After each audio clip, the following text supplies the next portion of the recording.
இல்ல நீங்க கொஞ்சம் திமுறா பேசிட்டு இருக்கீங்க, ஒழுங்கா பேசுங்க. திமிரா பேசணும் தான் நான் வந்திருக்கேன். என்ன உனக்கு என்ன தெரியும்? எனக்கு என்ன தெரியும்? உனக்கு எனக்கு ஒரு வழக்கு. இந்த வழக்கு பக்தி வழக்கா, பரம்பரை வழக்கா, இல்ல யுத்தத்துல போய் கூட முடியலாங்கிறது எனக்கு சொல்ல தெரியாது. அது உனக்கு எனக்கு பேச்சு. நீ அமைதியா பேச நினைச்சு வந்திருக்க, நானும் அமைதியா பேசிடுவேன். இல்ல நாங்க பட்டை அடிக்கிற கூட்டம், நாங்க பெரியாரு அப்படின்னு பேச நினைச்சா தட்டி உட்கார வச்சு விடுவேன். மத்தால என்ன பேசுறமா எனக்கு பேசக்கூடாது. ஐயா முத்துச்சிருப்பி அவர்களே, அபிராமி நீங்க நல்லா பாடுறீங்கன்னு எனக்கு தெரியும். உங்க பாட்டு எல்லாருக்குமே பிடிக்கும். ஆனா எந்த வகையிலாச்சும் என்கிட்ட பேசி நீங்க வெற்றிகாலம் முடிஞ்சா உங்களுடைய திறமை அதே மாதிரி நீங்க கேட்கிற விஷயங்களுக்கு என்னால பதில் சொல்ல முடியும். புரியுதா? ஒவ்வொருத்தவங்களுக்கும் ஒவ்வொரு திறமை. சில பேர் பாடுவாங்க, சில பேர் பேசுவாங்க, சில பேர் பேசுவாங்க ஆனா பாட மாட்டாங்க, சில பேர் பாடுவாங்க பேசுவாங்க, மேடைக்கு தோற்றம் அழகா இருக்காது. ஆனா பாடுவாங்க பேசுவாங்க, மேடைக்கு தோற்றம் அழகா இருக்கும், அவங்களுக்கு நேரம் நல்லா இருக்காது. நேரமும் நல்லா இருக்கும், மேடைக்கு தோற்றமும் அழகா இருப்பாங்க, பாடுவாங்க பேசுவாங்க, ரொம்ப நாள் உயிரோட இருக்க மாட்டாங்க, இறைவனடி சேர்ந்துருவாங்க. இப்ப நீ எதுக்கு இதை சொல்ற? இல்ல பொதுவா நடைமுறையில வாழ்க்கையில் நடக்கிற விஷயத்தை நான் சொல்லிக்கிட்டு இருக்கேன். அப்ப நான் பேசணும், நீ பேசுவ. பயிருக்கு வந்து ஆமாங்க, சனியை முடிச்ச நாடா? சரி. கெடுத முடிச்சு போச்சா? ஆமா. மாட்டு விஷயம் என்ன தெரியுமா? தெரியும், நானும் பார்த்தேன் பெரிய புராணத்துல. உன்னை பிடிக்கணும் என்னோட கணக்கு. முடிஞ்சா முயற்சி பண்ணுங்க. அதான் உண்மை கதை தானே. சிவனை போய் சனீஸ்வரன் பிடிக்க, அப்பதான் சிவன் யாரை முடியும்? நீ முடியா? உனக்கு தொழில் படைத்து காத்தல் அழித்தல் மறைத்தல் 5 தொழிலுக்கு அதிபதி சிவன். என்னையே நீ பிடிக்க நினைக்கிறியா? அப்படின்னு நீ கதவுளா நினைக்கிறீங்க. உன்னைய பிடிக்கிறது எனக்கு மட்டும்தான் இருக்கு. உன் முடிவான நீ என்ன ரசிக்கிற? நீ இங்க இல்ல, எங்க போனாலும் நீ எனக்கு மாட்டிக்குவ. சிவனை பார்த்து சனீஸ்வரன் சொல்றேன். அம்மா உங்களை சொல்லுவனா? அப்ப அப்படியா? நீ ஏன் சனீஸ்வரன் தெரியாத நீ ஏன் புரியுதான்னு சிவன் சொல்லிட்டா. அப்ப என்ன ஆகிட்டாரு? ஏன்னா கடவுளையும் இன்னைக்கு கடவுளா இருந்தாலும் அவனுக்கு நவக்கிரகத்துக்கு 50 பேருக்கு பயப்படாது. கடவுளா இருந்தாலும் தண்டனை என்ன நேரத்தை மாத்தணும்னா மாத்திட்டு ஆகணும். அப்பேற்பட்ட சனீஸ்வரனோடு யுத்தம் செஞ்சா எப்படி இருக்கும்? என்ன கேட்டாரு சிவபெருமான் சனீஸ்வரனுக்கு பயந்து நாளையா மாதிரி ஒரு இடத்துல போய் உட்கார்ந்துட்டாரு. நாளையா மாதிரி உட்கார்ந்தோன்னு சனீஸ்வரன் கழுத்து மீனா மாறி நாளைக்கு பக்கத்துல ஓடுனா நாளை சும்மா இருக்குமா? ஆகா மீன் ஓடுது சிக்கிச்சு அப்படின்னு சும்மா இல்லாம நார சனீஸ்வரன் இருந்த கழுற கொத்த தொண்டையில போய் சிக்க பிடிச்சுட்ட. ராவண ஈஸ்வரன், சனி ஈஸ்வரன், அகத்தீஸ்வரன், நந்தி ஈஸ்வரன் என ஈஸ்வர பட்டம் எத்தனை பேர் இருக்கான்? அந்த இடத்துல ஈஸ்வரனையா பிடிச்சதுனால ஈஸ்வர பட்டத்தை கட்டிச்சதான் சனி ஈஸ்வரன். அப்ப கடவுளா இருந்தாலும் எனக்கு நீ பிடிவட்டுக்கு ஆகணும். கடவுளுக்கே அந்த கதி. நீ எல்லாம் அம்மா கொடுக்கு எந்த வகையில் நீ எனக்கு நீ பேசி ஜெயிச்சு விடுவ? சரிங்க பிரதர், நல்லா பேசுறீங்க. சனி பகவானையும் பிடிக்காத ஆளுகள் இருக்கு. ஆனா சனி பகவானை கூட யமதர்மன் விட்டு வைக்குவதில்லை. யமதர்மன் பிடிக்காத உலகத்துல இருக்காங்களா? யமதர்மே பிடிக்காத ஆளு. உயிரை எடுக்கிறவர் எமே. உயிரை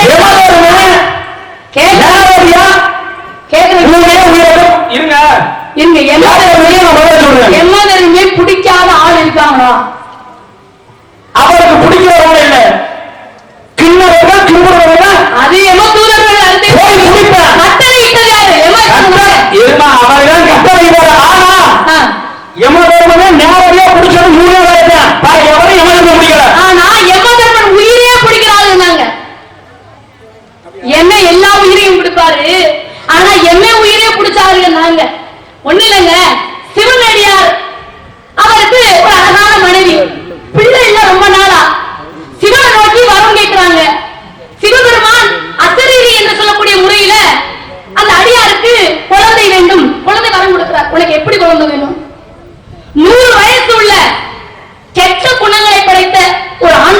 வேண்டுமா? இல்ல நல்ல குணங்களை படைத்து சகல கலைகளையும் கற்கக்கூடிய 16 வயசு நிரம்பிய ஒரு குழந்தை வேணுமா? 16 வயசு வரைக்கும் இருப்பான், ஆனா நல்ல குணத்தோட இருப்பான். 100 வயசு வரை இருப்பான், ஆனா அவனுக்கு கெட்ட குணம் இருக்கும். எந்த குழந்தை வேணும் அப்படின்னு சிவபெருமான் அசரீரி மூலியமா கேட்கிறார். அப்ப அந்த முனிவர் என்ன சொல்ற, அடியார் என்ன சொல்றார்? சுவாமி, எனக்கு கெட்ட குணம் படைத்த 100 வயசு வரைக்கும் கூட ஒரு ஆண்மகனை காட்டிலும் எனக்கு கொஞ்ச நாள் என் கூட இருந்தாலும் எனக்கு தலைமகன் ஆண்மகன் நல்ல பிள்ளையாக வேண்டும் அப்படின்னு கேட்க சரி சொல்லிட்டு நல்ல ஒரு ஆண் குழந்தைய கொடுக்கிறார். 16 வயசு வரைக்கும் உன் பிள்ளைக்கு ஆயுசு. அது யாரு? மார்க்கண்டேயர். மார்க்கண்டேயர் பிறந்தார். 16 வயசு ஆயிடுச்சு. அவர் கோயிலுக்கு போயிட்டு வரார். கோயிலுக்கு போயிட்டு வரக்கூடிய அம்மா அப்பா பேசிக்கிறாங்க, இன்னையோட மார்க்கண்டேயருக்கு 16 வயசு ஆயிடுச்சு. சிவபெருமான் சொன்னாரு, 16 வயசு வரைக்கும் தான் உன் மகன் உயிரோட இருக்கான். நம்ம பிள்ளைக்கு 16 வயசு ஆயிடுச்சு, எந்த நேரம் பிள்ளைக்கு உயிர் போகும்னே தெரியாது அப்படின்னு அப்பா அம்மா பேசிக்கிறத மார்க்கண்டேயர் கேட்டுட்டார். கேட்டோடனே என் உயிர் எடுக்கிறதுக்கு எவன் வர முடியுமா? அந்த அளவுக்கு அவனுக்கு தைரியம் இருக்கா அப்படின்னு விறுவிறுன்னு எங்க போனாரு சொல்லுங்க. சிவனை வணங்குகிறேன் என்றும் 16 வயதுல உயிர் போகணும் என்று விதி. அந்த விதியும் என்னால வெல்ல முடியும். சிவனை தஞ்சமாக பழிக்கிறேன். எந்த ஊருக்கு போறாரு? மதியை பயன்படுத்தி சரி அறிவுக்கு வேலையை கொடுத்து சொல்லுங்க. திருக்கடையூர்ல சிவலிங்கத்தை வணங்கியவரை மார்க்கண்டேயன் அமர்ந்திருந்தார். திருக்கடையூர்ல அமர்தலிங்கேஸ்வரர் என்ற சிவபெருமானை வணங்கி கொண்டு சிவலிங்கத்து பக்கத்துல இப்படி கட்டி பிடிச்ச மணிக்கு உட்கார்ந்திருக்கார். யாரே? மார்க்கண்டேயர். 16 வயசு முடிய போது எமதூதர்கள் எமதர்மனே வராரு. எமதூதர்கள் அப்ப வரல, அதான் எமதர்மனே வர. எமதூதர்கள் தான் எல்லா உயிரை எடுப்பார்கள். ஆனா எமதர்மனே வந்து 16 வயசு முடிய போச்சு, உனக்கு நேரம் முடிஞ்சிருச்சு அப்படின்னு உன் உயிரை எடுக்க போறேன். நீ யார சொல்ற? நீங்க அப்ப யார சொன்னீங்க? நான் கதையத்தான் சொன்னேன். நான் இந்த புராணத்தை தான் சொல்றேன். சரி, அதுக்கு நீங்க சரியா போச்சு போ. உன் உயிர் என் கையிலடா. நீ எங்க தப்பிச்சு போனாலும் சிவன் பக்கத்துல உட்கார்ந்தாலும் நீ உன் உயிர் எனக்கு சொந்தம் அப்படின்னு பாசக்கயிறை வீசுகிறார் யமதர்மன். உனக்கு உயிர் போகுது. அந்த பாசக்கயிறு சிவன் லிங்கத்தோட சேர்த்து போய் விடுகிறது. விழுந்தோடனே சிவன் பிரதிஷ்டாயிரு என் மேலே நீ பாசக்கயிறை விடுறதுக்கு நீ என்ன பெரிய ஆளா அப்படின்னு மறுபடியும் பாசக்கயிறை வந்து எம உயிரை எடுத்தார். அப்பேற்பட்ட எம உயிரை எடுத்தது திருக்கடையூர் அமிர்தலிங்கேஸ்வரர் அபிராமி வாழக்கூடிய இடம். அத சொல்லுங்க. அந்த அபிராமிய ஆம்பளைக்கு அடக்கம் தானே. அந்த அபிராமிய ஆம்பளை மாதிரி ஆம்பளையோட மரியாதையை காப்பாற்ற சக்தி அடக்கம். அப்படி வாங்க வழி. பிரம்மாவில் தன் மனைவி சரஸ்வதி அடக்கம். அப்படியா? நாராயணன் தன் மனைவி மகாலட்சுமி விடுறார். சரி, பிரம்மா சிவன்ல உடம்புல யார் அடக்கம்?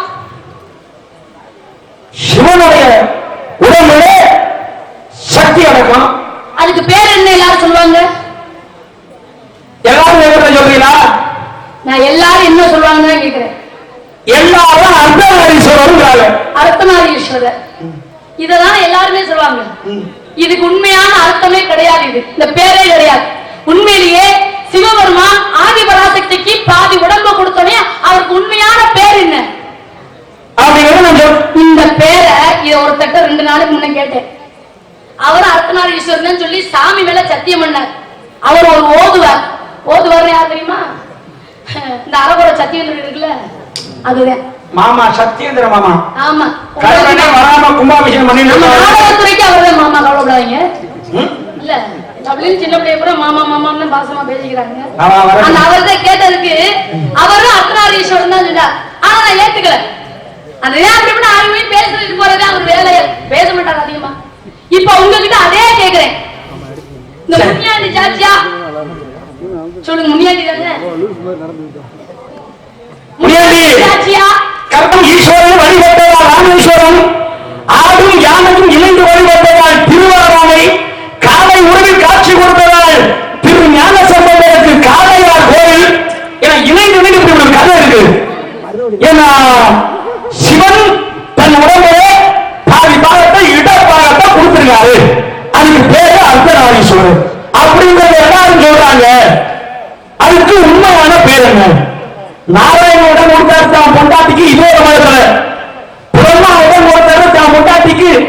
சரஸ்வதிக்கு நாவல். ஆனா சிவன் மட்டும்தான் அவரை இதயத்துல கொடுத்தாரு, இவரை நாக்கில் இடம் கொடுத்தாரு. நான் உடம்புல உனக்கு சரிவாக தர்றேன் அப்படின்னு அபிராமி தாயாருக்கு அமிர்தபுரீஸ்வரர் தன் இடப்பாகத்தை கொடுத்தார். அதுக்கு பேர் என்ன தெரியுமா? அதுக்கு பேர் மங்கை பாகன் என்று பெயர். தன்னுடைய பாகத்திலே உடம்புலே சரிவாதியை சக்திக்கு மங்கைக்கு கொடுப்பதால் அதற்கு பேர் மங்கை பாகன் என்று பெயர் நான் சொல்றேன். இது உண்மையா ஏத்துக்கங்க, இல்ல நீ சொன்னது பொய் அப்படின்னு அடிச்சு பேசி சரியான.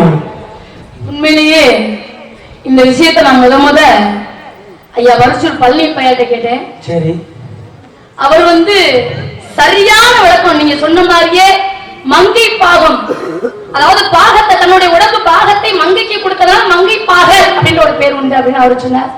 உண்மையிலேயே அவரை சந்திச்சேன், கேள்வி கேட்டேன், அவரை இறைவனை சேர்ந்துட்டார். அதுக்கப்புறம் பி ஆரம்பம் சந்திச்சு கேட்டேன், அவரும் இறைவனை சேர்ந்து விட்டார். அதுக்கப்புறம் இப்ப உங்கள்கிட்ட கேட்டு நீங்களும் உண்மையான பதில் சொல்லியிருக்கீர்கள்.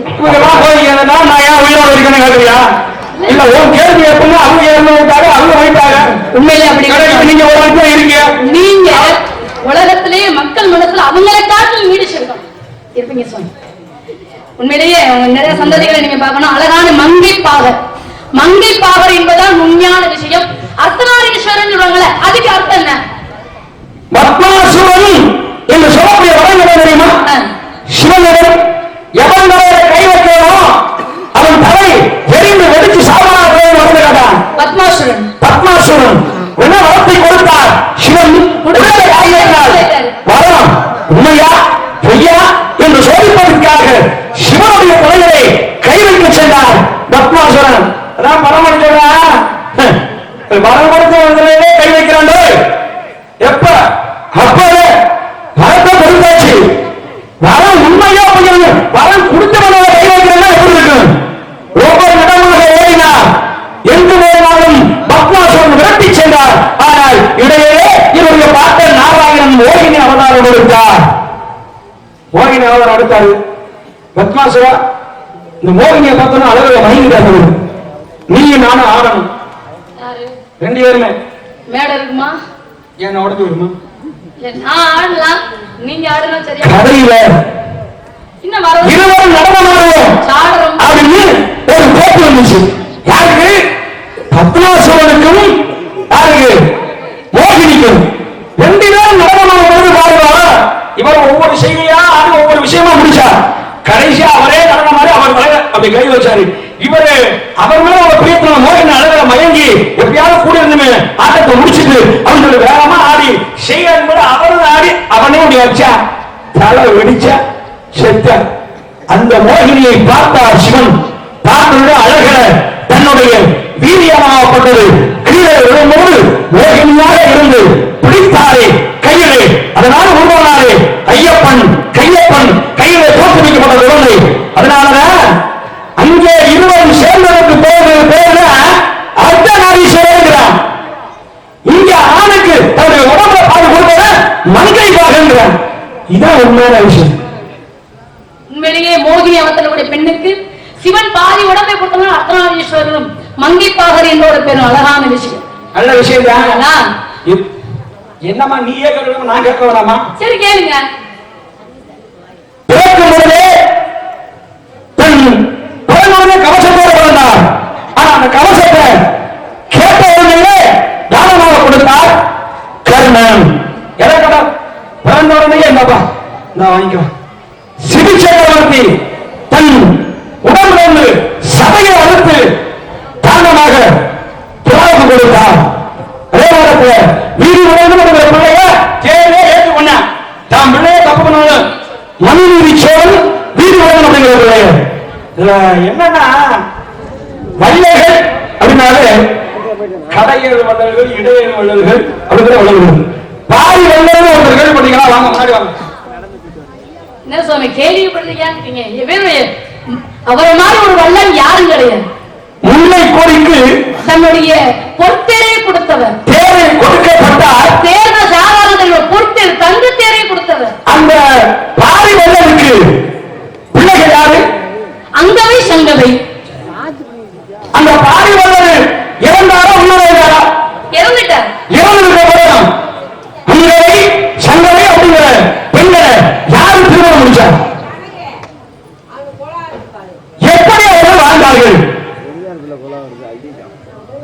அப்படிங்கிறத நீங்க சொல்லிட்டீங்கன்னா குடமங்கல மேடையில சத்தியமா என்னுடைய பாட்டை நாராயணன் ஆணையா, தமிழ் கடவுள் முருகன் ஆணையா, கருப்பசாமி முனியாண்டி மேல ஆணையா சொல்றேன். இதுக்கு நீங்க தெளிவான பதில சொல்லிட்டீங்க அம்மா அப்படின்னா சத்தியமா முருகன் தான் உனக்கு பிடிச்ச பதில சொல்லு. பாருங்க, நீங்க எப்படிலாம் சத்தியம் பண்றீங்களே, முருகனை கட்ட வேணாம்னு சொல்ல போறீங்களா நினைச்சிட்டு இருக்கேன். தேவையில்லாம நீங்க பேசிட்டு இருக்கீங்க. நீங்க அப்படி நினைக்க கூடாதுமா. நான் பதில சொல்றேன். முருகனை கட்ட வேணாம்னு நீங்க சொல்லணும். கட்டிங்க. ஏன் என்னை கல்யாணம் பண்ணி வைக்கிறதுல இவ்வளவு குறிக்கோளா இருக்கீங்க? உங்களுக்கு எதுவும் கல்யாணம் ஆசை வந்துருச்சா? அந்த ஆசை அப்புறம் இருக்கட்டும்.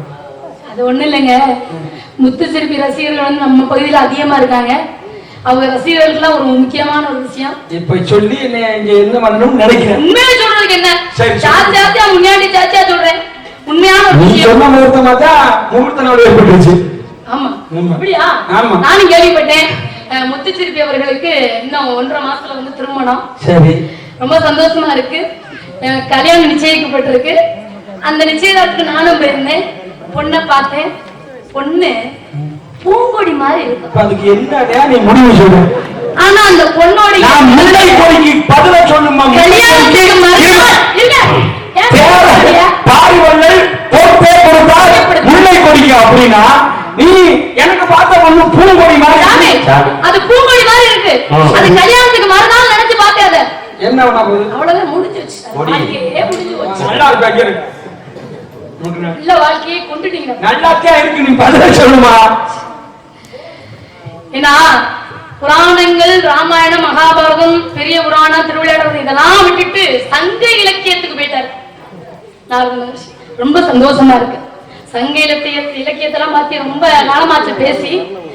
ஏன்னா முல்லை கொடிக்காக தன்னோட தேவையை கொடுத்தார் பாரிவள்ளல். அவர் ஆண்ட ஊர்கள் மட்டும் 300 ஊர்கள். 300 ஊர்களை ஆண்டார். பெரிய மாவீரன், அஞ்சாம் நெஞ்சன். அப்பேற்பட்ட பாரிவள்ளலை கண்டு சேர சோழ பாண்டிய மன்னர்கள்லாம் போராடப்பட்டாங்க. என்னடா நம்ம பாண்டிய மன்னர்களும் போராடப்பட்டார்கள், சேர நாடு, சோழ நாடு, இந்த மன்னர்கள் போராடப்படுறாங்க. என்னடா நம்மள காட்டுல வேணா பெரியாரா, மக்கள் கூட அவங்களே போய் எல்லாரும் வேண்டதெல்லாம் கேட்கறாங்க, நம்மளுக்கிட்ட வந்து கேட்க மாட்டாங்க. பாண்டிய மண்ணே வருத்தப்படுறாரு, சோழ மண்ணே அதுக்கு மேல வருத்தப்படுறாரு. என்னடா புலவர்கள் எல்லாம் வந்து நம்ம கிட்ட வந்து கவி பாட மாட்டாங்க, இந்த பாடிட்டே போய் கவி பாடுறாங்க அப்படின்னு சோழ மண்ணே வருத்தப்படுறாரு. இப்படி எல்லா மன்னர்களும் சேர்ந்து போசிக்கிறாங்க. பாரிவள்ளலை தோக்கடிக்க முடியல. வஞ்சகமாக இவனை கொல்லலாம் அப்படின்னு பாரிவள்ளத்தை இருந்த 300 கிராமத்தை வஞ்சகமாக வாங்கிடுறாங்க. பாரிவள்ளல வஞ்சகமாக புறமுதுகளை அடித்துக் கொள்றார்கள். பாரி இறந்து போயிட்டார். பாரியோட நண்பர் யார் தெரியுமா? கபிலர். கபிலர் பத்தி யாருமே பேசுறது கிடையாது. கபிலர் புலமையில ரொம்ப சிறந்தவர். அப்பேற்பட்ட கபிலராகப்பட்டவர் தான் பாரிவள்ளலுக்கு நெருங்கிய நண்பர். 300 கிராமமும் போயிடுச்சு, பாண்ட அரமனை எல்லாம் போயிடுச்சு, கைப்பற்றிட்டார்கள். இருக்கிறது 2 மகன், அங்கவே சங்கையே, 2 பொம்பளை பிள்ளை, தாயும் இல்ல தகப்பும் இல்ல. பிள்ளைகள் 2 பேரும் காட்டுக்குள்ள வந்து விறகு வெட்டி புடைச்சுக்கலாம். 2 நாளைக்கு முன்னாடி அரமனையில ராணி மாதிரி வாழ்ந்த அங்கவையும் சங்கையும் 3ஆம் நாள் விறகு வெட்டி புடைச்சுக்கிட்டு இருந்தாங்க. அப்ப இதுல இருந்து என்ன தெரியுது? ஒரு மனிதனுக்கு நல்ல நேரம் வந்துட்டா எவ்வளவு பெரிய கோபத்திலும் இருப்பார்கள். ஒரு மனிதனுக்கு கெட்ட நேரம் வந்துட்டா தெருவில் நிற்க கூட ஆச்சரியப்பட ஒண்ணு கிடையாது. அங்கேயும் தங்கையும் விறகு வெட்டி படைத்தார்கள். அப்ப ஒரு சின்ன மலை குன்று, அது மேல சின்ன மலை குன்று. இப்ப அந்த மலைக்கு பேர் என்ன தெரியுமா? பரன் அதாவது பரன்மலை. அந்த காலத்துல இப்ப பிரான்மலையாக மாறி இருக்கு. அதான் பிராமண கோயில். பாரிவள்ளல் ஆண்ட ஊரு கிராமத்துல அது ஒரு பிரான்மலை கோயில். இந்த பிரான்மலை மலை மேல நின்று அங்கவே சங்கவையும் போன திங்கள்னா போன திங்கள்ல நானும் எங்க அப்பாவும் 2 பேரும் 3 பேரும் நின்று இதே மலையில் நின்று இங்க இருக்கக்கூடிய தேர்ப்படைகளையும் குதிரைப்படைகளையும் யானைப்படைகள் நாங்க எண்ணிக்கிட்டு இருந்தோம். இன்னைக்கு நாங்க அனாதையா நிக்கிறோமே அப்படின்னு அங்க இருக்கக்கூடிய மங்கைப்பாகர், பிரான்மலை மலையில இருக்கக்கூடிய தெய்வம் என்ன தெரியுமா? மங்கைப்பாகர். நீங்க சொன்னீங்களா மங்கைப்பாகர். உச்சியில் இருக்கக்கூடிய பிரான்மலையோட கோயில் இருக்கக்கூடியது மங்கைப்பாகர். அவர் கோயில நின்று அழுகுறாங்க அங்கவி சங்கவி. அப்ப கீழே நின்று கபிலர் பார்க்கிறார், யாரே அங்கவி சங்கவியா நிக்கிறது? தேர்ப்படையும் யானைப்படையும் எண்ணிக்கிட்டு இருந்தவங்க விரல்கள் உப்பு வண்டி போறதை எண்ணிக்கிட்டு இருக்கான். 1 2 உப்பு வண்டி போறதை எண்ணிக்கிட்டு இருக்காங்க. அப்பதான் 2 பிள்ளையும் கையில பிடிச்சார் கபிலர். இனிமே உங்க 2 பேத்துக்கு வாழ்க்கை அமைச்சு கொடுக்கறதே என்னோட வேலை அப்படின்னு 2 பொம்பளை பிள்ளைகளும் கையில பிடிச்சிட்டு கபிலர் நடந்து வரார். என் வாயில் கபிலர் வந்து யார் மட்டும் புகழ்ந்து பாடுவார்? கபிலர் மட்டும்தான் புகழ்ந்து பாடுவார்கள், யாருமே பாட மாட்டார். பாரியை மட்டும்தான் கபிலர் புகழ்ந்து பாடுவார். அப்படிப்பட்ட நேரத்துல இந்த அங்கவை தங்கவை 2 பெண்களுக்காக நான் என்னமும் செய்கிறேன் அப்படின்னு ஒவ்வொரு நாடுகளிலும் போய் ஒவ்வொரு புலவர்களையும் புயர்ந்து பாடுறார். அப்ப சேர நாட்டுல போய் வாரிநாதன் என்று சொல்லக்கூடிய மன்னனை புகழ்ந்து பாடுற. அவருடைய புலமையை கண்டு வாரிநாதன் போய் அரவனுடைய மாடில் நின்று, புலவரே என் அரமனை நின்று பார்த்த மாடில் நின்று பார்த்தா என்னுடைய நாடே தெரியும், சேர நாடு கூட தெரியும். உங்க கண்ணுக்கு எவ்வளவு தூரம் சொத்து தெரியுதோ அந்த சொத்தை புறம் நான் எழுதிட்டாங்க அப்படின்னு வாரிநாதன் கபிலருக்கு சொத்தை கொடுத்தார். அந்த சொத்தோட அங்கவை சங்கவிக்கு பொண்ணு கேட்டு போறார். அப்ப அங்கவை சங்கவிக்கு பொண்ணு கேட்டு போகும்போது மலைமன்னன் என்று சொல்லக்கூடிய மலைமன்னனுடைய ஆதரவு இருக்குது. மலைமன்னனுடைய பிள்ளைகள் 2 ஆம்பளை பிள்ளைக்கு இந்த அங்கவை சங்கவையை திருமணம் பண்ணி கொடுத்தாங்க, ஒரு ஆம்பளை பிள்ளைக்கு. இப்படித்தான் கபிலர் கடைசியில பாரி இறந்த இடத்துக்கே வந்தார்.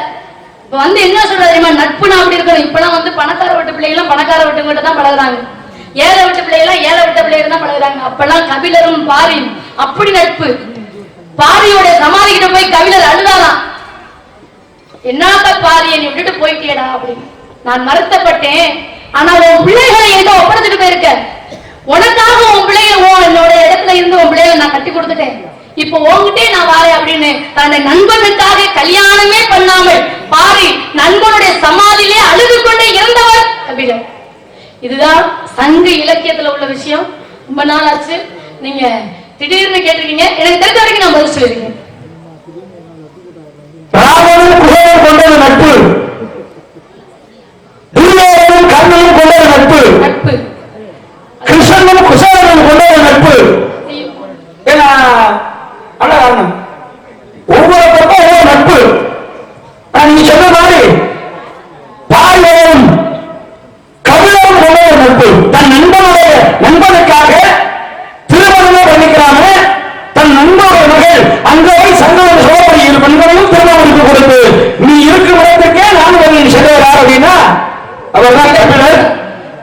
அதனை மங்கை பாகன் அப்படிங்கிற ஒரு தெய்வத்தை நீங்க சொன்ன நீங்க சொன்ன நிறைய இருக்கு. ஆனா பிரான்மலை அப்படிங்கிற ஒரு இடத்தை ரொம்ப முக்கியமா என் குடும்பியான் மலையோட இருக்கு. சிவன் குடும்பியோட காட்சி கொடுக்கிறான் இருக்கு. ஆனா சற்று வித்தியாசமா பிரான்மலை அப்படிங்கிற ஒரு விஷயத்தை கொண்டு வந்து உணர்த்தினால மக்களுக்கு தெரியணுமே அப்படிங்கறத விஷயத்தை அப்படி கேட்ட சத்தியமா நீ பதில சொல்லிட்ட. உண்மையிலே உனக்கு முழுவதும் முடிச்சு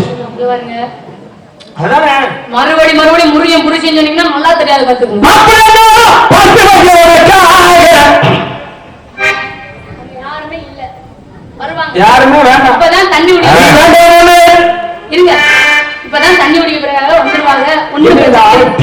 இருங்க சாமி, கோபம் வந்துடும். ஏன் இவ்வளவு ஆத்திரமாக இருக்கீங்க? படைகள் என்றால் போர்க்களம் என்றால் எத்தனை படைகள் இருக்கும்? தேர்ப்படை, காலாப்படை, குதிரைப்படை, யானைப்படை, இப்படி படைகள் உண்டு. படைகள் உண்டு, அப்படித்தானே? அர்ஜுனனுடைய தேரில் இருக்கக்கூடிய சின்னம், அர்ஜுனனுடைய தேரே அவர் தான் ஆஞ்சநேயர் இருப்பார். ஏன்னா பிள்ளையார் பிடிக்க விநாயகர் பிடிக்க அனுமானால் முடிந்தது, பிள்ளையார் முடிக்க குழந்தையார் முடிஞ்சாங்க. ஆரம்பம் பிள்ளையாரு, முடிவு எல்லாத்தையும் முடிச்சுட்டு கிருஷ்ணன் கீழே இறங்கும்போது அர்ஜுனா கீழே இறங்குனாரு. ஏன் இறங்க அப்படின்னாரு. தேர்வு யாருமே இல்லை, கிருஷ்ணன் இறங்கியவர், அர்ஜுன் இறங்கியவர், தேர்வு வந்து ஆஞ்சநேய பெருமான் பறக்க தேர்வு தீப்பற்றி எரிஞ்சு முடிஞ்சு கதை முடிஞ்சு. இதுதானே பிரச்சனை. பிள்ளையார் முடிக்க குழந்தையார் முடிஞ்சாங்க. ராமாயணத்துக்கும் மகாபாரதத்துக்கும் என்ன சாமி வித்தியாசம்? அண்ணன் தம்பி ஒற்றுமைக்கு காரணம். அண்ணனுக்கு ஒண்ணா தம்பி தம்பிக்கு ஒண்ணா ஒன்று எல்லாம் தானானவன் தன் ரசகர் முன்பாகவே ஒற்றுமைனா அப்படித்தாண்டா வாழணும் என்று எடுத்துக்காட்டிய மக்களுக்கு ராமாயணம். ஆனா அண்ணன் தம்பினா இப்படி வாழவே கூடாது, என்னடா பங்காளி சண்டை அப்படின்னு சொல்லி இருவரும் அடித்து எவன்தோ சொத்துக்கு இவன் அடிச்சுக்கிட்டு கடைசியா எவனுமே அனுப்பிக்காம போயிட்டான். ராமாயணம்னா இப்படித்தான் வாழணும் எடுத்துக்காட்டியது ஒற்றுமைக்கு காரணம். அண்ணன் தம்பினா இப்படிதான் வாழணும் என்பது ராமாயணம், அண்ணன் தம்பினா இப்படி வாழப்படாது என்பது மகாபாரதம். அழகான விஷயம். இப்ப அர்ஜுனன் கையில இருந்த அசுரத்தின் பேர் என்ன? அர்ஜுனன் வில்லுடைய காண்டிபம் பிரம்மஸ்வரம் இருந்தாரு, நாகாஸ்திரம் இருந்தாரு. நாகாஸ்திரம் அர்ஜுனன் இருந்துச்சு. அப்ப அர்ஜுனன் நாகாஸ்திரத்தை தடுத்தார். மணிக்கணும் பிரம்மாஸ்திரம் அதான் சொல்லுங்க. பிரம்மாஸ்திரம் நாகாஸ்திரம் கர்ணன் இருந்துச்சு. நாகாஸ்திரம் பிரம்மாஸ்திரம் அர்ஜுனன் இருந்துச்சு. காண்டிபம் என்ற வில்லும் பிரம்மாஸ்திரம் வச்சிருந்தேன். ஆனா இந்த போர்படையெல்லாம் ஒரே அஸ்திரத்துல அம்புல அடிக்கணும் அப்படின்னு ஒரு அஸ்திரத்தை வாங்கினார் சிவனிடம். அது என்ன அஸ்திரம்? கலை.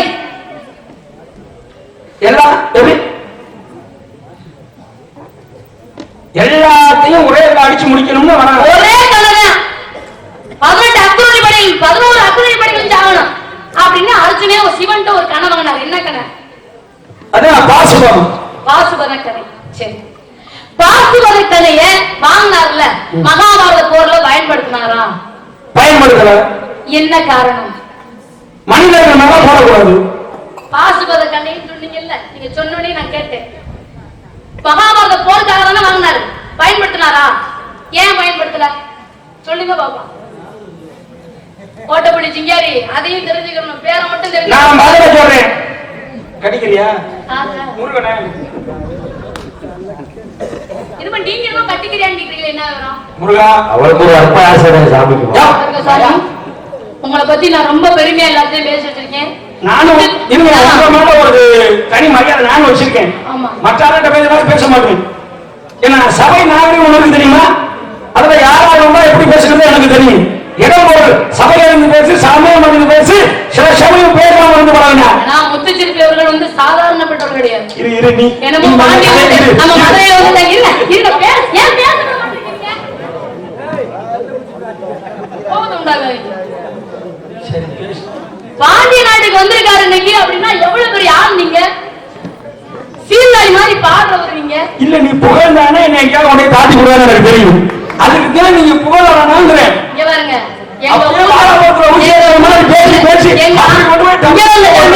எங்க ஆனங்கோலத்துல எங்க ஊர்ல இருந்து 3 சிங்கம் கிளம்பிச்சு. ஒண்ணு எங்க அப்பே மகாலிங்கம் பிச்சிருவாரு. அடுத்து எங்க ஆச்சு எங்க மாமா மணிகண்டன், உங்களோட வாத்தியார், உங்களுக்கே வாத்தியார் சொல்லிருக்கீங்க. அடுத்து நானு. 3 பேருமே நாங்க சோட உணவு கிடையாது. அது மாதிரி நீங்களும் சோட விடாம வாழ்றீங்க. அது உங்க பெருமையை சொல்லிக்கிட்டு இருக்கீங்க. இவர் ஊரு எதுங்க? நம்ம ஊரு மாதிரியே பெருமை வாய்ந்த ஊரு காரைக்குடி. செட்டிநாடு இல்ல, சாதாரண ஊரா? இன்னைக்கு உலகத்துல உணவுக்கு 2வது இடங்க செட்டிநாடு. எவ்வளவு பெரிய ஊர்ல இருந்து நீங்க வந்திருக்கீங்க. செட்டிநாடு பகுதிகளை நம்ம இப்பதான் அதிகமா நான் போய்கிட்டு இருக்கேன். செட்டிநாடு ஆட்சியெல்லாம் எனக்கு ரொம்ப அதிகமா சொல்லுவாங்க. ஆனா செட்டிநாட்டு உணவு உலகத்திலே 2வது இடம். அந்த உணவத்தை நம்மளாம் சாப்பிட்டது கிடையாது. நம்மளாம் நாட்டுக்கோழி, இது வெள்ளாட்டக்கறி இதையும் சாப்பிட்டுக்கிட்டு இருக்கோம் பொய்யாப்பு போட்டு. ஆனா இது அப்படி கிடையாது.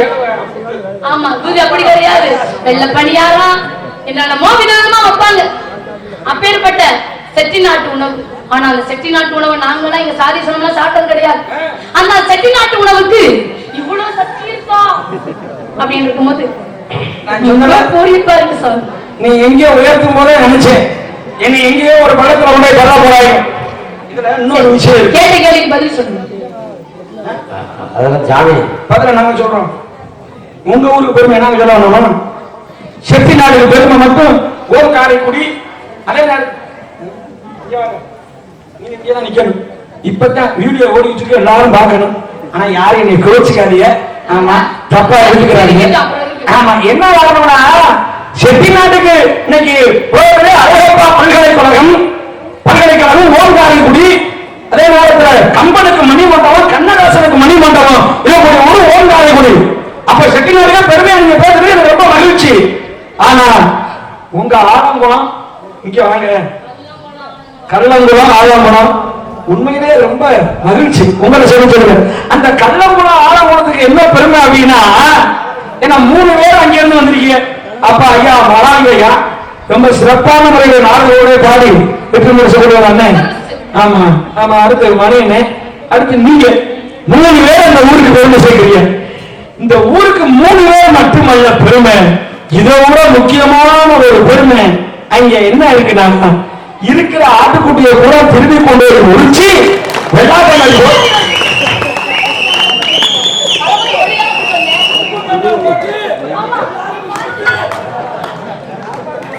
என்ன. ஆனா உண்மையிலே உப்பு கண்டத்துக்கு இவ்வளவு மகத்துவம் இருக்குங்கிறது இப்பதான் தெரிஞ்சுக்கிட்டேன். அந்த உடம்பு இப்படி இருக்குங்கிறது என்ன நீங்க எல்லாம் கை தட்டி நீங்க தெரியாது நினைக்கிறீங்களா? சாமி இந்த கூட்டம்னா ஆடே கழுவியாக்கணும் கூட்டம், இதெல்லாம் பேசாதீங்க. ஒண்ணும் எல்லாம் தெரியுமே. ராஜன் சிரிச்சு முடிச்சுங்க. ஆனா ஆட்டுக்காரனுக்கே உங்ககிட்ட போய் ஏதாச்சும் விலாசம் கேளுங்களேன். காலி வீடு எங்க இருக்குன்னு கேளுங்களேன், புட்டிய சோறு கட்டுவாங்க. அப்ப மட்டும் இங்க கஷ்டத்தை இப்ப மட்டும் இருக்கிறோம். சத்தியமா சொல்றேன், உனக்கு தமிழ் கடவுள் முருகன் எங்க ஊரை மட்டும் சொல்றீங்க. ஏன் அவங்க இருக்கிற ஒன்னே என்ன பேசணும். பாசுபத கடையை அர்ஜுனன் ஏன் பயன்படுத்தாம இருந்தாரு? அம்மா இதுக்கு நான் முதல்ல சொல்லியிருந்தேன், கொஞ்ச நேரம் சிரிப்பு மேல சிந்திக்கணும்.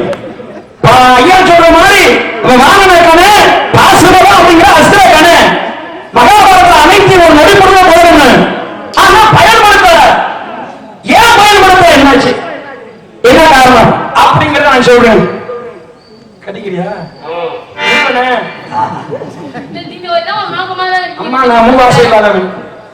பாத்துக்கங்க, நீங்க எனக்கு தகப்பே மாதிரி பாத்துக்கங்க. ஒரு முறைக்கு வள்ளி வந்து நாரதருக்கு தங்கச்சி வேணும். ஒரு முறைக்கு நீங்க எனக்கு அப்புச்சி முறை வருது. இன்னொரு முறைக்கு பார்த்தா ஐட்ட முறை வேணும். ஒரு முறைக்கு நல்லா பண்ணி ஒதுக்கணும். பாசுபதம் அப்படிங்கிற கணக்கை வாங்குவதற்காக ஏன்னா பல வருடங்களாக அர்ஜுனன் தவம் இருக்கிறார். அப்படி தவம் இருந்த செய்தி துரியோதனுக்கு தெரிந்து மூகாசுரன் அப்படிங்கிறவனை பங்கி உருவம் கொண்டு அவனை கொள்றான்னு ஏறி விடுறாரு துரியோதனன்.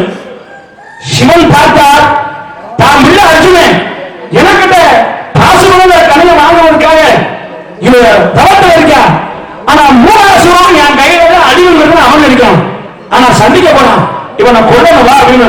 சிவனும் பார்வதியும் வேதம் அதாவது வேர்வை இனமாக மாறி வில்லம் போடு வருகிறார். மூகாசுரன் அர்ஜுனனை கொல்ல பாயும்போது அர்ஜுனன் விழித்து 2 பேருக்கும் யுத்தம் வந்தது. ஒரு வருட சிவன், ஒரு வருட அர்ஜுனன், எவையில பங்கிய மூகாசுரன் 2 பேருமே தாக்குறாங்க. தாக்குகின்ற வேலைகளே சிவன் போட்ட அவ்வளவு இறங்குறாரு. சிவன் கையில அறிவுங்கிறத அவனுக்கு உண்டு, இறந்துடுறேன். ஆனால் அர்ஜுனன் தானே மூகாசுரனை கொன்றேன் என்ற வாக்குவாதம். சிவனுக்கு அர்ஜுனனுக்கு வாக்குவாதம். நான் தான் கொண்டேன், இவன் நான் கொண்டேன். 2 பேரும் வாக்குவாதம், யுத்தம் முற்றியது. கடைசியா சிவன் என்ன பண்ணிட்டாரு, அர்ஜுனன் 2 காலையும் முடிச்சு தூக்கி சுத்தி கீழே அடிச்சார். அடித்த விழுந்த அர்ஜுனன் தன்னையே எந்த இடத்தையும் புறமுடிவிட்டு ஓடாத அர்ஜுனனை குப்பை அடிச்சுட்டாரு அப்படிங்கிறது அர்ஜுனனுக்கு கோபம் வந்துருச்சு. அப்பதான் தன் கையை வச்சிருக்க காண்டீபம் அப்படிங்கிற விழி எடுத்து சிவனுடைய தலையை ஓடி அடிச்சிடறாரு. அடிப்பதனையே ரத்தம் கசிய சிவனாக மாறினார் அர்ஜுனன். ஆகா எவ்வளவு நாட்களாக தவம் இருந்தேன், ஆனா சிவனையே அடிச்சனே அப்படின்னு சொல்லும்போது அப்பதான் சொல்றாரு சிவன், அர்ஜுனா நீ அடித்த அடி எப்பொழுதுமே வீண் போகாது. எங்கே சுயம்பு லிங்கமாக நான் அவதாரம் எடுக்கின்றனோ அந்த லிங்கத்துல பூரா இந்த தடும் இருக்குமே. இன்னைக்கு சிவலிங்கத்தை அமுக்கணும்னா மெதுமெதுன்னு இருக்கும், எங்க சுயமா முளைச்சோடுற மட்டும் அப்படிங்கிற வரத்தை கொடுத்து இதோ என்னை ஐக்கியப்படுத்தி உங்களோட வந்துடுறேன். அர்ஜுனன் நீ எதுக்காக தாம இருக்க, இந்த பாசுபதம் அப்படிங்கிற கணை வச்சுக்க. அர்ஜுனா ஒன்று, இதை மனிதர்கள் மீது பிரயோகம் பண்ணிடாது. வாங்குற அஸ்திரத்தை மனிதர்கள் மீது பிரயோகம் பண்ணக்கூடாதுன்னா அப்புறம் மகாபாரத யுத்தத்தில் இருந்த எப்படி மனிதன் இல்லையா? மனிதர்கள் மேலே நீ போடக்கூடாது. பாசுபதகனை வாங்கிட்டு அப்பா தேவேந்திரன் பார்க்க மேல போறாரு. அங்க போனா தேவேந்திரனுக்கு ஒரு பிரச்சனை. யாரு? காலகேயர்கள் அப்படிங்கிற 3 கோடி பேர் இருக்க தேவேந்திரன் யுத்தம் பண்ணி தேவேந்திரன் தோத்து போயிடுறாரு. அர்ஜுனா, என் பிள்ளை வந்துட்டா, நானும் எத்தனை பேரை யுத்தம் செய்தேன், அவங்கள கொல்லவே முடியல, நீ யுத்தம் செய்யாதீங்க. தான் பிள்ளை அர்ஜுனா அனுப்புறாரு தேவேந்திரன். அப்பதான் பாசுபதங்கிற கண்ணை எடுத்துட்டு போயாச்சு. யுத்தம் பண்றாரு. யுத்தம் பண்ணா 3 கோடி பேரையும் ஒரே நேரத்துல வாயில வரம் வைக்கும் போது அவங்க சாவாங்க. ஆச்சரியப்படும். நீங்க சொல்ற மாதிரி ஆச்சரியப்படுவாரு. 3 கோடி பேர் இப்படி வர வச்சாட்டா 3 கோடி பேர் ஒரே நேரத்தில் அடிக்க முடியும். இது தெரியல அர்ஜுனனுக்கு. அதுதான் வீரத்தான் செயல்படாத அர்ஜுனன் போராடு பாடக்கப்புறம் போராடு 3 கோடி பேரை சமாளிக்க முடியல. அப்பதான் விவேகத்துக்கு அறிவு வேலை கொடுத்தாரு. அப்ப மாவரி தேவேந்திரன் தேவை திருப்பு இந்த 3 கோடி பேரையும் சமாளிக்கிறது சாதாரண விஷயம் இல்லை அப்படின்னு சொல்லி தேவை திருப்பானே தேவை திரும்புது. அப்பதான் 3 கோடி பேர் பார்த்து, ஆகா அர்ஜுனன் சாதாரண ஆளா?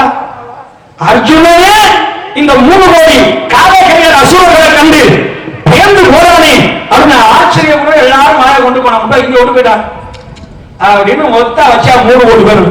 அப்பதான் போறான் பாசுபதங்கிற கலைய அஸ்திரத்தை 3 கோடி மேலும் போட்டு அந்த 3 கோடி பண்ணி ஒரே நேரத்தில் வீழ்த்தினார் பாசுபத கலையை போட்டு. மகாபாரத பாசுபதனை வாங்கினார் அர்ஜுனன். ஆனால் யுத்தத்தில் பயன்படுத்த தன் தந்தை தேவேந்திரனுக்காக காலகேய அசுரர்கள் 3 கோடி பேரை அழிப்பதற்காக மட்டுமே பயன்படுத்தினார். இதான் நீங்க காலகேய அசுரர்களை 3 கோடி பேரை பதம் பண்ணிறார் அப்படின்னு அழகான விஷயம். இது பிரபஞ்சம் தேடி பாகத்துல வரக்கூடிய விஷயம். அழகான விஷயம். உங்க சந்திச்சல ரொம்ப பெருமையா இருக்கு சுவாமி. இன்னொரு சில விஷயங்களை கேட்கலாமா?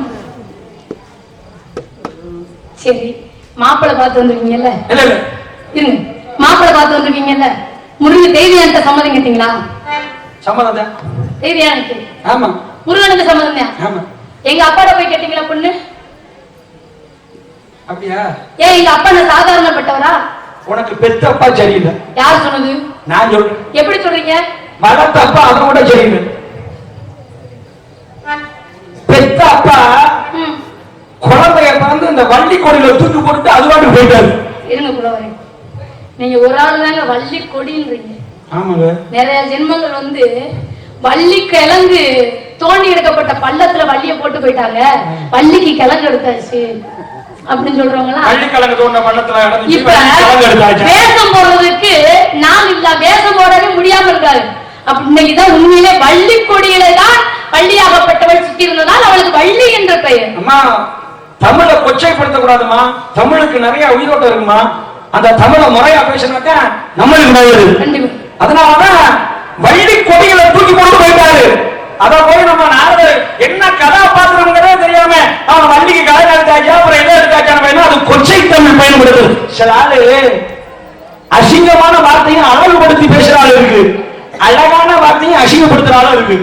நான் அசிங்கமான அழகுபடுத்தி கொண்டு போயிருவேன். அது என்னுடைய தன்மை. அதுதான் நீங்க சொன்ன மாதிரி வள்ளி கொடி போட்டு போயிட்டாரு. பெத்தப்பா அங்கேயே சரியில்லாம போயிட்டாரு. அந்த வள்ளி கொடியில வேலைக்கு போன கண்டனுக்கு வளர்த்தாரு உங்க அப்பா நம்பிராஜன். எங்க அப்பா உபேந்திரன் நம்பி. அவர் என்ன பண்ணாரு? அவரும் ஆரோடம் சொன்ன பறவைன்னா அதே காட்டுல கொண்டாந்து விட்டுட்டு போயிட்டாரு.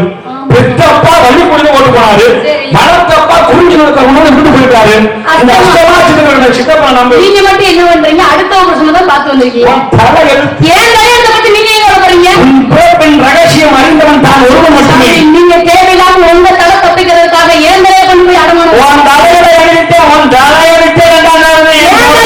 நீங்க என்ன கவலைப்படுறீங்க? எப்படி சாமி உங்களுக்கு என்ன பண்ண கல்யாணம் பண்ணிக்கிறேன் அவ்வளவுதான். இதுதானே உங்க பிரச்சனை. நிப்பாட்டுங்க பிரச்சனையை. நான் ஒரு சின்ன ஒரு ஆலோசனை சொல்றேன் கேளுங்க. சொல்லுங்க. நம்ம குழந்தைகளத்திலே ஒரு மாப்பிள்ளைய பாருங்களேன், கட்டிக்கிறேன், 18 பிள்ளைய பெத்து போடுறேன். நீங்க டெச கணக்கு ஓடி சாமி. ஒன்றரை டெச. நீ ஏன் ஒரு கிராமத்தை உருவாகணும்னு நினைக்கிறேன்? உங்களுக்கு என்ன, நான் ஒரு கிராமத்தை கூட உருவாக்க உங்களுக்கு தேவையா? அப்ப குளமங்கலத்துல முருகனை கட்ட வேணாம். சரி, முனியாண்டிய கட்டிக்க. ஐயா மாமனார் எந்த ஊர்ல முனியாண்டி இருக்காரு, இங்க வந்து முனியாண்டிய பார்த்தாங்கன்னா அப்ப முனியாண்டிய கட்டிக்கிறியா? ஏன் சாமி எனக்கு கல்யாணமே வேணாங்க, நான் இப்படியே இருந்து போறேன். கட்டினா என்னைக்குமே நடுக்கிறதாங்க, தேவையில்லைங்க எனக்கு. பருவத்தில் பயிர் செய்ய வேண்டும். சரி, காற்று உள்ளவரே தூற்ற வேண்டும். உன் பிறப்பின் ரகசியமே அறிந்தவன் நான் தான். அதனால உனக்கு மாப்பிள்ளை எப்படின்னா மாப்பிள்ளை கூட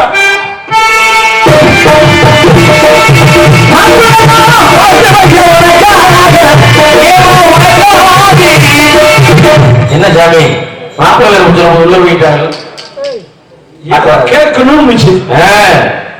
அதை கேட்கறியா இல்ல வேண்டாமா? அவங்களோட நான் பாட்டு பாடுறப்ப உள்ள போனா அதான என்ன நினைச்சிருக்கேன்?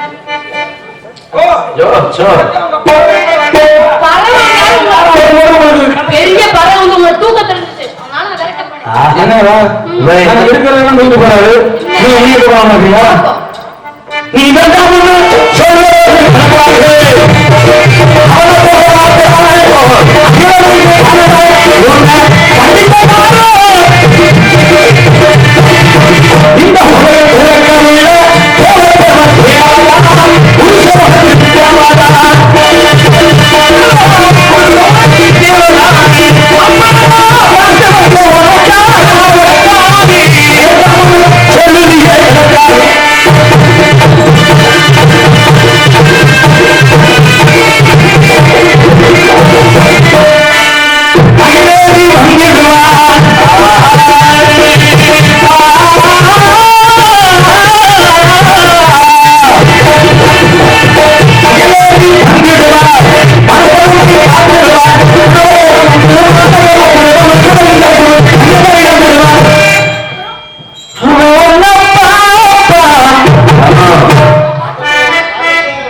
மதிப்பிக்குவேன்.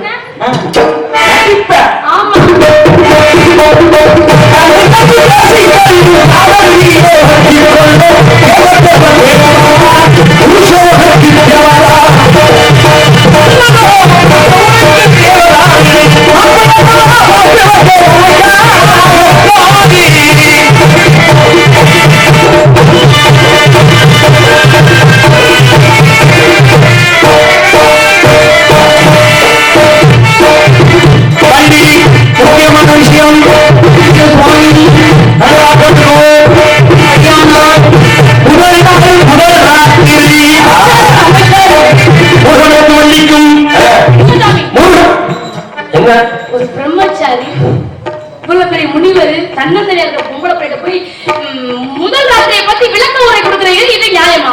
அம்மா நீங்க அப்படி தவறு அணிக்கூடாது. அப்படியெல்லாம் முடியாது. உங்க ஜாதகத்துக்கு பேச்சு முடிக்க சொல்லுவீங்களா? அந்த வார்த்தையெல்லாம் வேண்டாம் சாமி, அதெல்லாம் வேண்டாங்க. இல்ல ஒரே ஒரு விஷயம் சொல்லவா? சொல்லுங்க சாமி. அவராமே 1 மணிக்கு முதிச்சு போய் சந்திச்சேன். அடுத்த வருஷம் 12 மணிக்கெல்லாம் நினைக்கிறேன். இல்ல இப்பவே சொல்றேன். குளம் நம்மளாம் மேடைக்கிறேன். நாடகர் சபதமா வச்சு 6 மணி முடிய உன கூட நான் பேசுறேன். எனக்கு அந்த வாய்ப்பை இங்க கொடுத்தாங்க. 1 மணிக்கு உன்னை சந்திச்சு நான் முருகன் எல்லாம் திரும்ப அதை பண்ணக்கூடாது, அப்படி செய்யக்கூடாது. முருகனை கூட்டி வந்துடுவோம்.